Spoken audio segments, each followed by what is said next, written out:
So today is day 130, and something I wanted to talk about today was celebrating our darkness. So celebrating our shadow self. This came up in a conversation today I was having with an accountability partner of mine, and we were going through the process of celebrating and harvesting everything that we had learned and accomplished and achieved and succeeded in this 9-month training that we've been doing together. And I was celebrating myself, we were celebrating me and what I've accomplished, and there was something in the background that I just couldn't kind of connect to, or I couldn't reach it. And when I really felt into it, what it was the darkness that I have so often been able to connect with, and the darkness that I carry in my life.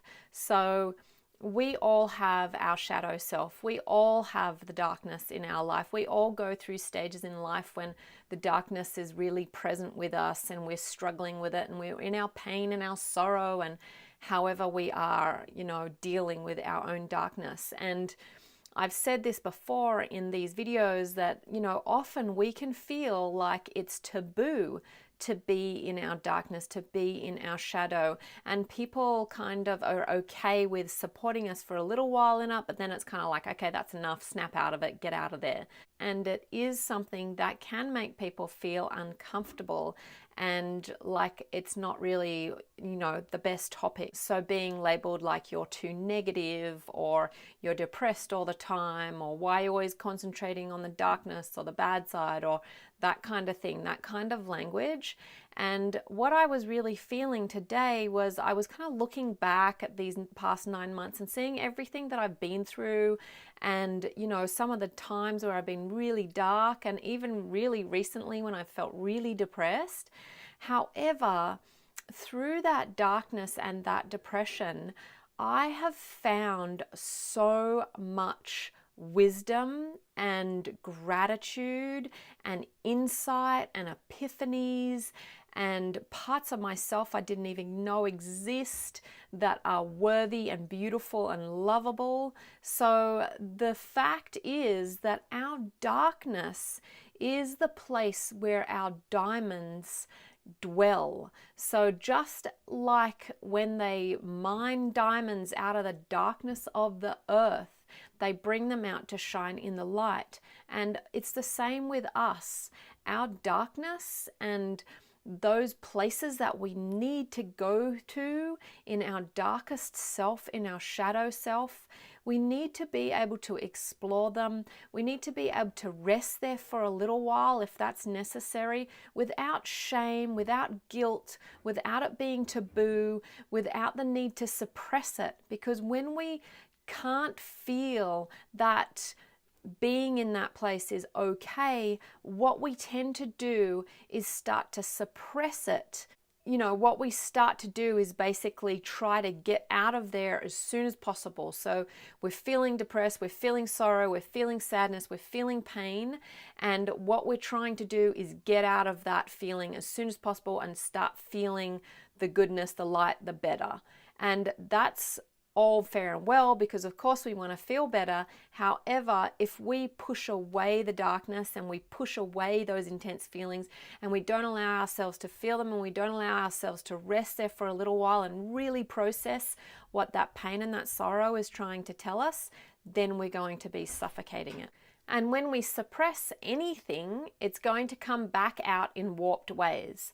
So it's almost as if we are kind of suffocating that part of ourselves, that shadow part, the dark side of ourselves, which is really there to teach us lessons, to show us deep wisdom, and to show us the light. So it's kind of this paradox, because when you're in the darkness, you don't really think that you're there to be shown the light. However, doing something like this daily video journal all through my travels in the dark realms and depression and pain and sadness and sorrow, I have been able to harvest something really great and beautiful and full of wisdom out of every day for myself. It may not feel that, or sound like that to you, but for myself, that's what it's done.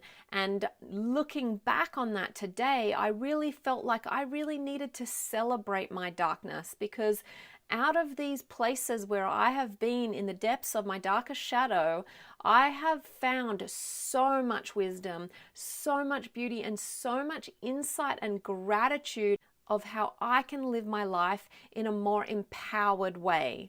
So I was having this discussion with my friend today, and I was just saying how, how can we bring about a celebration of our own darkness when it is such a taboo thing, when it is so, people just draw away from it. They don't want to have any part of it, and it is such a taboo thing. However, nobody is immune to the darkness, and it's one side of being human is the dark shadow that we have.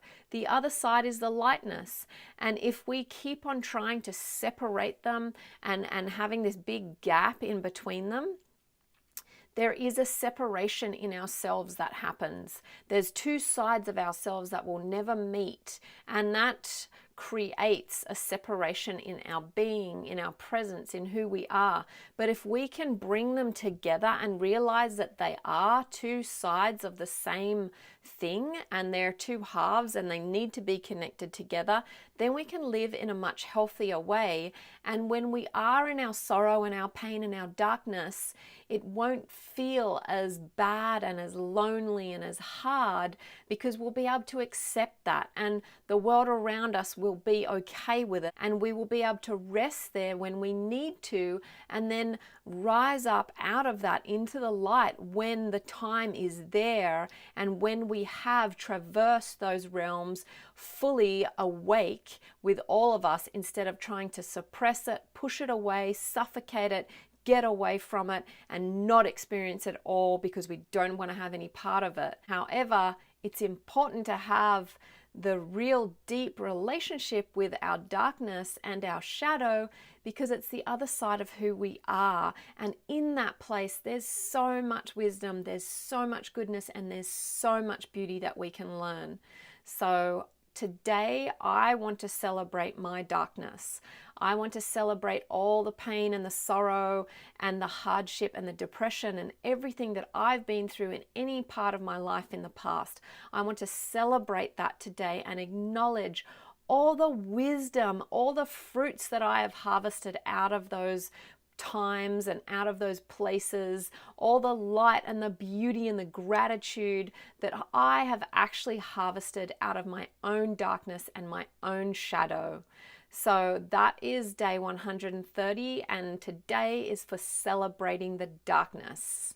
And what comes to mind is something that somebody said in a message to me a while ago, which I have spoken about before, and they said that leaders cannot lead unless they have everything sorted out. And once again, I just have to say what a load of crap I think that is, because when we see a leader in their darkness and traveling through their darkness with presence, with consciousness, with awareness, and still feeling all the pain of that darkness, and when we can watch them lift themselves out of that place, it is such an amazing thing to behold. And once again, the people that I look up to as leaders, I know they go through the darkness. I know they have pain and sorrow. I know they have hardship and depression. I know that. And I look to them for leadership because I know they know how to travel through that.